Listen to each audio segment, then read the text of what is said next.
Les pratiques culturelles en Afrique sont des expressions riches et variées de traditions ancestrales, de spiritualité profonde et d'identité communautaire vibrante. Explorez avec nous les pratiques culturelles les plus fascinantes et uniques d'Afrique, où traditions ancestrales et spiritualité seront des rituels inoubliables. De la cérémonie des Dogons au Mali aux scarifications des Sourma en Éthiopie, entamons un voyage captivant à travers ces traditions qui façonnent l'identité et la beauté de leur communauté depuis des siècles. Mais avant de continuer, voici la question du jour. Quelle est l'ethnie la plus populaire d'Afrique? A. Le Yoruba. B. Zulu. C. Amhara. D. Ashanti. Merci de mettre vos réponses en commentaire et de rester jusqu'à la fin pour être sûr d'avoir trouvé. On y va.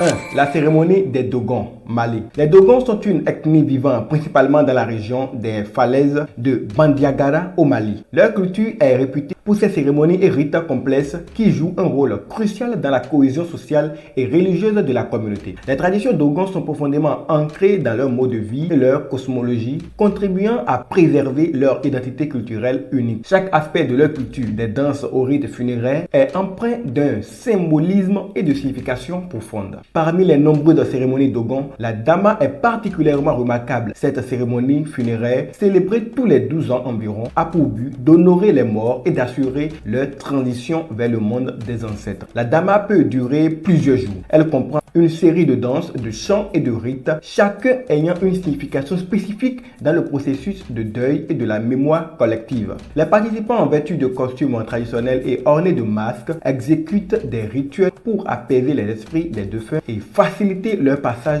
dans l'au-delà. Un élément central de la Dama est l'utilisation de masques élaborés représentant des esprits, des animaux et des personnages mythologiques. Chaque masque a une signification particulière et est utilisé pour des danses spécifiques. Parmi les masques les plus célèbres, on trouve le masque Kanaga représentant l'union entre le ciel et la terre et le masque Sirige symbolisant l'échelle entre les mondes. Ces masques ne sont pas seulement des objets d'art mais aussi des instruments sacrés qui facilitent la communication avec les esprits et les ancêtres. Ils sont créés avec une attention minutieuse aux détails et une profonde compréhension des symboles qu'ils représentent. La Dama est une occasion précieuse de renouveler les liens communautaires et de transmettre les traditions ancestrales aux jeunes générations. Elle permet aux membres de la communauté de se rassembler, de partager des expériences communes et de renforcer leur identité collective. Les danses et les chants sont autant de moyens de transmettre les histoires, les valeurs et les croyances des Dogons. Les jeunes apprennent non seulement les techniques de danse et de chant, mais aussi les significations profondes derrière chaque mouvement et chaque mélodie. Outre son rôle social, la Dama est aussi un moment où les Dogons se connectent avec leurs ancêtres, cherchant leur bénédiction et leur protection. Cette connexion spirituelle est essentielle pour les Dogons, car elle assure la continuité entre les vivants et les morts, renforçant ainsi les liens entre les générations et perpétuant les traditions ancestrales. La Dama est donc à la fois une célébration de la vie, de la mort et de la mémoire collective des Dogons. Elle rappelle à chaque participant l'importance de respecter et d'honorer ceux qui sont passés avant eux, tout en transmettant cet héritage aux générations futures. Ainsi, la Dama ne se contente pas de célébrer les ancêtres, elle symbolise également la résilience et la persévérance d'un peuple à travers les âges, unissant les vivants dans un aspect commun pour les traditions et les croyances qui définissent leur existence. 2. La danse des Zou, Ouganda. Les Bonyankole sont un groupe ethnique vivant dans le sud-ouest de l'Ouganda. Leur culture est riche en traditions et en rites, notamment dans les domaines du mariage et de la bravoure. Parmi ces traditions, la danse des Zou, connue localement sous le nom d'Ekitagoriro, occupe une place centrale. Cette danse traditionnelle est exécutée par les hommes Banyankole lors des mariages et des festivités communautaires. Les danseurs imitent les mouvements puissants et gracieux des Zou, symbolisant la force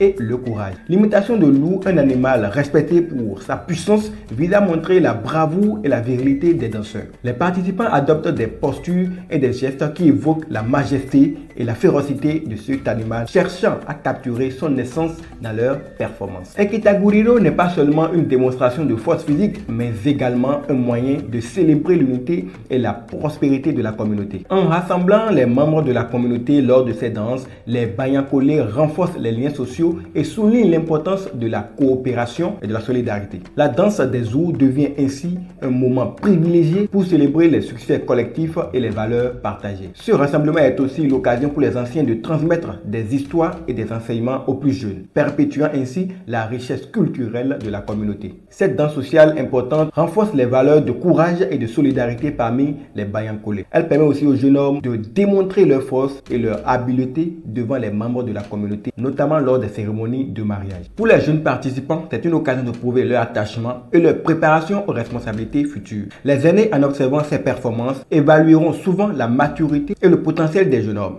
Cette évaluation est essentielle car elle influence la position sociale et les opportunités futures des jeunes danseurs au sein de la communauté. En conclusion, la danse des Zouk chez les Bayankolé est bien plus qu'un simple spectacle. Elle est l'expression vivante de leur culture et de leurs valeurs. Un rite de passage pour les jeunes hommes et un moyen de renforcer l'unité et la prospérité de la communauté. Cette tradition, en honorant la force et la bravoure, continue de jouer un rôle vital dans la vie sociale et culturelle des Bayankolé. Par cette danse, les Bayankolé célèbrent non seulement leurs ancêtres et leurs croyances, mais ils assurent également la transmission de leur héritage culturel aux générations futures, garantissant ainsi la pérennité de leur identité collective. 3. Le festival Jéréwol, Niger. Les Wodabé, une ethnie nomade vivant principalement au Niger, sont réputés pour leurs traditions uniques et leurs rituels élaborés, en particulier ceux associés à la beauté et à la séduction. Le festival Jéréwol offre une vitrine éclatante de ces aspects culturels distinctifs. Jéréwol est bien plus qu'un simple événement festif pour les Wodabé. C'est un rituel profondément enraciné dans leur culture où les jeunes hommes se préparent avec une minutieuse attention aux détails. Ils se maquillent avec soin, utilisant des pigments naturels pour accentuer leurs traits, particulièrement les yeux et les dents, et revêtent des vêtements chatoyants ornés de perles et de décorations colorées. Chaque détail de leur apparence est calculé pour attirer et captiver l'attention des femmes et des spectateurs présents. Au cœur du festival Jéréwol se trouve la performance rituelle du Yaki. Cette danse en ligne est accompagnée de chants d'amour poétiques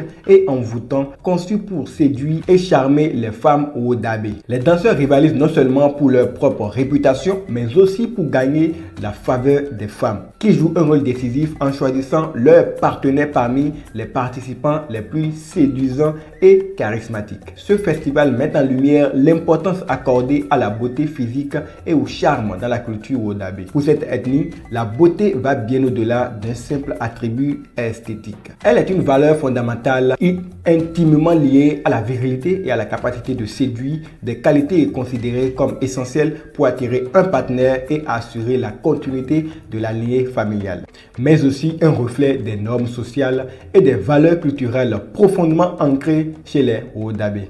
Ce rituel annuel n'est pas seulement une exhibition de séduction et de beauté, mais aussi une manifestation vivante de l'identité et de la cohésion sociale au sein de la communauté Wodabé. En participant à Jéréwol, les hommes renforcent leur statut et leur réputation au sein de la tribu, tout en contribuant à préserver et à transmettre les traditions ancestrales qui définissent leur identité culturelle unique. 4. Les scarifications. Éthiopie et Soudan du Sud. Les scarifications sont une pratique ancestrale répandue parmi plusieurs groupes ethniques en Éthiopie et au Soudan du Sud, principalement parmi les Surma, les Musi et d'autres peuples de la région. Cette forme d'art corporel implique la création de motifs sur la peau en incisant celle-ci et en y insérant des substances pour former des cicatrices surélevées. Ces masques corporels ne se limitent pas à des fins esthétiques, elles sont chargées de significations profondes qui transcendent l'aspect visuel. Chaque motif de scarification est soigneusement choisi et porte des significations spécifiques qui peuvent varier en fonction de la tribu, de la famille ou même de l'individu scarifié. Ces motifs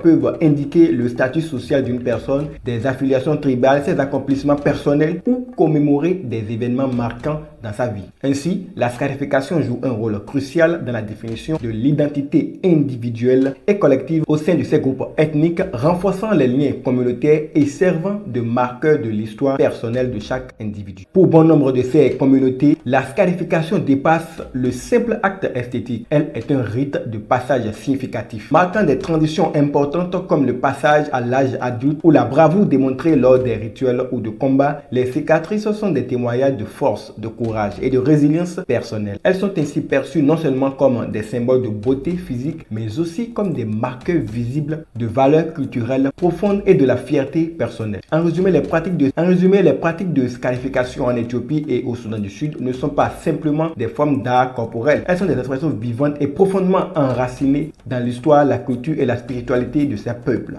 Chaque cicatrice raconte une histoire unique et transmet des valeurs essentielles qui enrichissent et perpétuent les traditions ancestrales au fil des générations. Ces pratiques continuent de jouer un rôle vital dans la préservation de l'identité culturelle et dans le renforcement des liens communautaires au sein des sociétés ethniques d'Afrique de l'Est et du Sud. 5. Les Liplat des femmes Mursi, Éthiopie. Les Mursi, un groupe ethnique vivant dans la vallée de l'Omo en Éthiopie, sont célèbres pour leurs pratiques distinctives des disques labiaux, communément appelés lip-plat ou labré, portés principalement par les femmes. Cette pratique rituelle offre un éclairage unique sur les traditions et les significations culturelles profondes des Mursi. Vers l'âge de 15 ou 16 ans, les jeunes filles Mursi commencent à insérer un petit disque dans leurs lèvres inférieures. Ce disque est ensuite progressivement agrandi au fil du temps. La taille du disque labial devient un marqueur important de la beauté et du statut social au sein de la communauté Mursi. Elle peut également indiquer la richesse de la famille de la jeune fille ou sa séparation pour le mariage, faisant des lips plates non seulement un ornement esthétique, mais aussi un symbole de prestige familial et de maturité féminine. Les lips plates ne sont pas simplement des décorations corporelles, elles revêtent une signification profonde dans les rituels de passage des Mursi. Elles sont utilisées lors des cérémonies de mariage et d'autres événements importants de la vie communautaire où elles jouent un rôle central dans la représentation de l'esthétique traditionnelle et dans la préservation de l'identité culturelle. Bien que cette pratique puisse paraître douloureuse et étrange pour les observateurs extérieurs, elle est fondamentalement intégrée à la vie quotidienne et à la compréhension de la beauté chez les Mursi. Les lip-plats des femmes Mursi illustrent non seulement l'unicité esthétique de leur culture, mais aussi la manière dont les pratiques corporelles peuvent servir de moyens puissants de communication sociale et de la célébration culturelle. Ces pratiques ancestrales offrent un aperçu fascinant de la diversité et de la richesse des traditions africaines, mettant en lumière la façon dont les communautés utilisent les rituels et les symboles pour transmettre des valeurs, renforcer la cohésion sociale et célébrer leur héritage culturel. La réponse à la question posée au début de la vidéo est Yoruba, car les Yoruba représentent l'une des plus grandes ethnies en Afrique, avec une forte présence au Nigeria, au Bénin et au Togo. Leur culture riche et diversifiée, leur langue répandue et leur influence dans les domaines de l'art, de la religion et de la politique en font une ethnie populaire et influente sur le continent africain. Merci d'avoir regardé cette vidéo jusqu'à la fin. N'oublie pas de t'abonner à notre chaîne pour ne rien manquer de nos publications.